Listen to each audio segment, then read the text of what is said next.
You ask Tiger to calculate. This deals with linear inequalities with one unknown.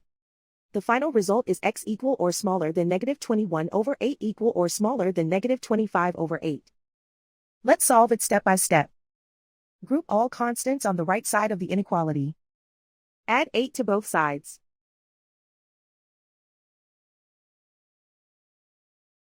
Group like terms.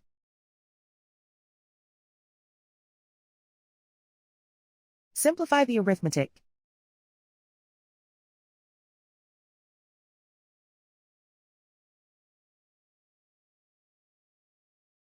Isolate the x. Divide both sides by -8. Whenever you multiply or divide by a negative, reverse the inequality sign.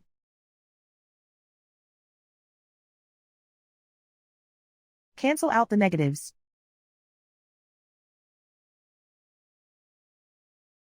Simplify the fraction.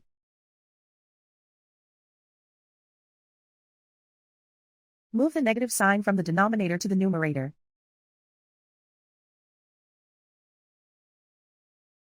Plot the solution on a coordinate grid. And so the final result is x equal or smaller than -21/8 equal or smaller than -25/8.